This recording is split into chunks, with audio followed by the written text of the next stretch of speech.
Hare Krishna, cooking for কৃষ্ণাতে সকলকে স্বাগত জানাই। অবশেষে পুরো পরিবারের সাথে কার্তিক মাসে ধামবাসের সুযোগ হয়ে গেল, তাও আবার পুরো 4 মাস পর। 5ই নভেম্বর ছিল আমাদের পুরী যাওয়ার টিকিট। ঠিক তার আগের দিন মানে 4th নভেম্বর কতটা ব্যস্ততার মধ্যে ছিলাম সেই ভিডিওই আজকে শেয়ার করছি। যেহেতু বাড়ির সবাই মিলে অনেক দিনের জন্য যাওয়া হচ্ছিল, তাই ফ্রিজে যে সমস্ত খাবারগুলো ছিল ওগুলো শেষ করে ফ্রিজ বন্ধ করার ব্যবস্থা করা হচ্ছিল। আমাদের ঘরটা ঠিক কীরকম অবস্থায় ছিল ওটাই এখন দেখাচ্ছি।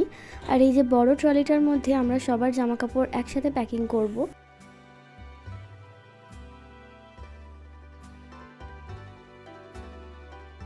সকালবেলা কিছু কাজ করার পরে চলে এসেছিলাম বাজারে, কয়েকটা জিনিস নেওয়ার ছিল মুদির দোকানে, তো সেগুলোই নেওয়া হয়ে গেছে। তারপরে বাড়ি এসে আবার রান্নাও করতে হয়েছিল। মানকচু বাটা যেহেতু খেতে ভালো লাগে তাই একজনের কাছ থেকে বলেই এটা এনেছিলাম, কিন্তু আনার পরে মনে পড়ছে এখন তো কার্তিক মাস চলছে, তাই সর্ষে খাওয়া যাবে না, আর সর্ষের তেল আর সর্ষে ছাড়া মানকচু বাটা কি বানানো যাবে? তো এই রিস্কটা আবার নিয়েই ফেললাম যে সর্ষের তেল আর সর্ষে বাটা ছাড়া মানকচু তৈরি করা যায় নাকি। তো বানিয়েও ছিলাম আর খেতে বেশ ভালোই হয়েছিল, শুধুমাত্র নারকেল কোড়া আর কাঁচা লঙ্কা দিয়ে মানকচু বেটেছিলাম। তারপর প্রসাদ পেয়ে বেরিয়ে পড়েছিলাম কেনাকাটি করার উদ্দেশ্যে। এখানে আমার কিছুই কেনার ছিল না, কিন্তু আমাদের সাথে পুরী যাচ্ছে ইপসিতা, ওর একটু ঘুরতে যাওয়ার আগে কেনাকাটি করার প্রয়োজন ছিল, আর সেই সব কেনার জন্য আমরা চলে এসেছিলাম আমাদের বাড়ি থেকে মাত্র কয়েক কিলোমিটার দূরত্বে মেমারিতে। এই জায়গাটা প্রপার টাউন না হলেও এখানে বেশ কয়েকটা শপিং মল রয়েছে। তো একটা শপিং মলে ঠিকঠাক জিনিস না পাওয়ায় আমরা পরবর্তী আরেকটা শপিং মলে চলে গেছিলাম। তো এখানে মোটামুটি লেডিস কালেকশনগুলো খুবই ভালো, তো আমরা সেগুলো দেখছিলাম আর এখানে ওর জিনিস পছন্দও হয়ে গেছিলো। তো এইসব কেনাকাটি করে ফিরতে ফিরতে সন্ধে হয়ে গেছিল।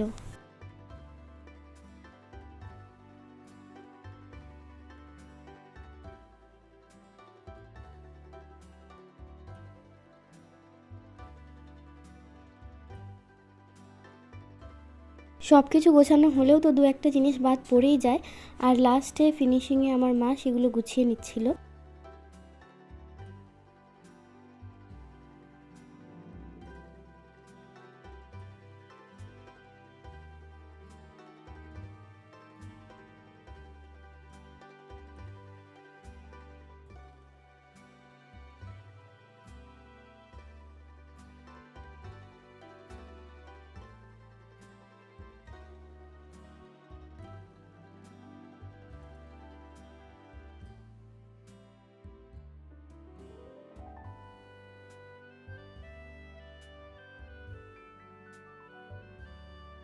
পুরী যাওয়ার আগের দিন ওই বাজার করতে গিয়ে শরীরটা খুবই খারাপ হয়ে গেছিল।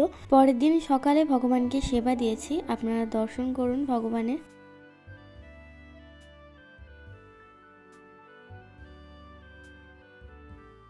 দিনটা পড়েছিল মঙ্গলবার, আর মঙ্গলবার সকালে আমার ছোট্ট একটা কাজ থাকে।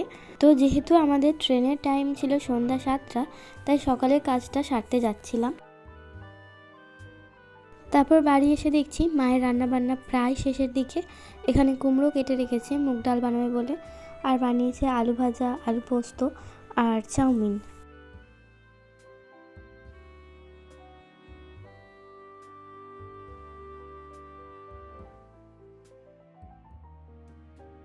সবগুলো রান্না করা হয়ে গেছে, এখন ভগবানকে ভোগ নিবেদন করব। তো ভগবানের ভোগের থালাটা সাজিয়ে নিচ্ছি। একটা থালার মধ্যে অন্ন, ডাল, পোস্ত, আরেকটি থালার মধ্যে আলু ভাজা, রুটি, চাউমিন আর মিষ্টি দিয়ে দিচ্ছি। এগুলো আমরা ট্রেনে যাওয়ার জন্য প্যাকিং করে নিয়ে যাব। আর এই যে অন্নটা, ওটা যাওয়ার আগে প্রসাদ পেয়েছিলাম।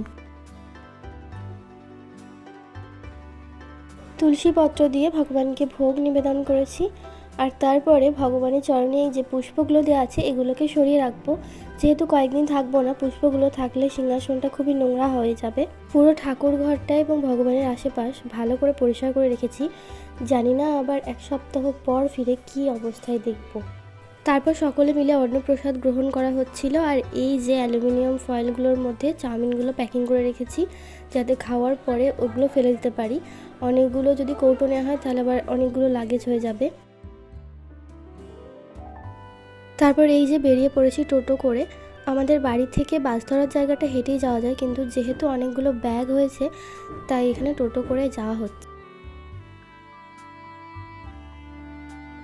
মেমারি যাওয়ার বাস ধরার জন্য আমরা চলে এসেছি সবাই, মোট 20 জন মতো একসাথে যাওয়া হচ্ছে। আর এখানে সবার লাগেজগুলো রয়েছে, একবার লাগেজগুলো চোখ বুলিয়ে নিন। আর বস্তার মধ্যে যেগুলো রয়েছে ওগুলো হলো খাবারের জিনিসপত্র। আমরা ঠিক করেছি পুরী গিয়ে রান্নাবান্না করে খাবো। রান্নাবান্না করে খাওয়া হলে খরচটাও অনেক কম হবে। পুরী ইস্কন মন্দিরে পার হিট খাবারের প্লেট 100 টাকা করে, যেটা দামোদর মাস বলে আবার বাইরে 150 টাকায় দাঁড়াবে।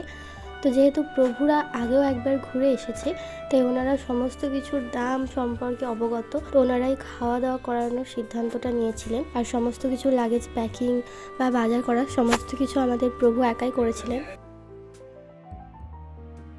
প্রথমে বাস, আর বাসের পর এখন ধরে নিয়েছি হাওড়া যাওয়ার ট্রেন। আমাদের ট্রেনটা কিন্তু হাওড়াতে নেই, হাওড়া থেকে আবার আমাদেরকে আরেকটা বাসে করে শালিমার যেতে হবে। শালিমার থেকে রয়েছে পুরী যাওয়ার ট্রেন শ্রী জগন্নাথ এক্সপ্রেসের টিকিট।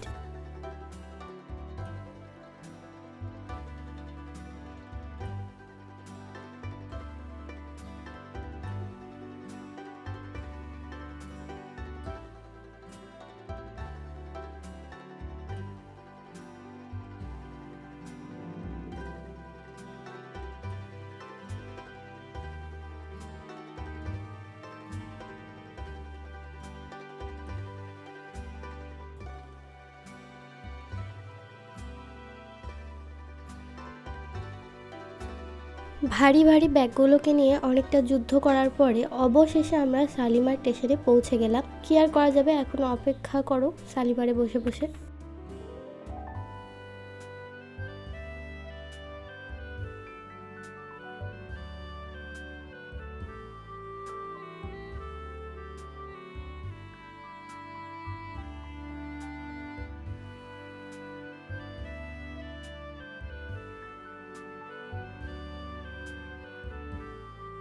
শালিমারে পৌঁছে ভীষণই খিদে পেয়ে গেছিলো, কিন্তু গোটা স্টেশন খুঁজে জল পাওয়া যাচ্ছিল না। তো 5 টাকা লিটার জল আবার বিক্রি হচ্ছিল, ওখান থেকে জল নিয়ে এসেছিলাম। তারপর বাড়ি থেকে নিয়ে গেছিলাম চাউমিন, ওটাই খেয়ে নিয়েছিলাম। তারপর স্টেশনে বসে থেকে বোর হতে হতে কচ্ছপের গতিতে পুরী শ্রী জগন্নাথ এক্সপ্রেস এসে পৌঁছালো প্ল্যাটফর্মে।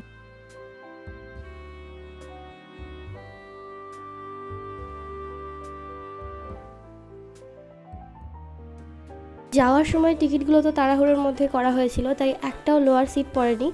আর ঠাকুমার পক্ষে আপার সিটে বা মিডল সিটে ওটা খুবই কষ্টদায়ক, তাই নিচে থাকা কিছু লোকেদের সাথে সিট এক্সচেঞ্জ করা হয়েছিল। ওদের সিট পড়েছিল S2-তে, ওদের সিটের সাথে আমাদের সিট এক্সচেঞ্জ করে ওরা ঠাকুমাকে লোয়ার সিট দিয়েছিল, আর আমাকে, মাকে, ইপসিতাকে আপার সিট নিতে হয়েছিল। আমরা তো স্টেশনে খাওয়া দাওয়া করেছিলাম, তাই ট্রেনে উঠেই খাওয়া দাওয়া করার কোনো ব্যাপার ছিল না। কিন্তু নিচের সিটে যারা ছিল তারা একদম বাড়ির মতো গুছিয়ে খাবার প্যাক করে নিয়েছে।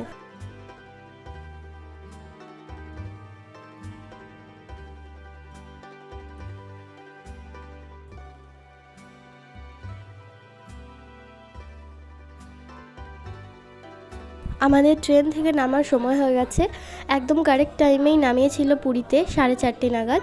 তো এই যে পুরীতে আমরা সবাই ট্রেন থেকে নেমে পড়েছি।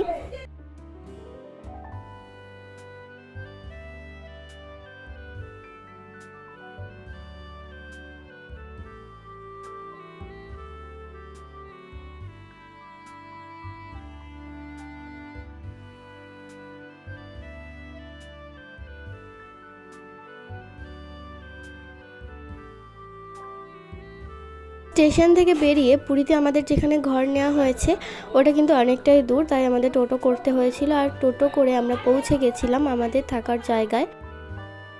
তো পুরী আমরা পৌঁছে গেলাম। এবার পরবর্তী ভিডিওতে দেখাবো আমরা কোথায় কোথায় ঘুরতে গেলাম আর কোন ঘরে আমরা রয়েছি। আজকের মতো ভিডিওটা এ পর্যন্তই।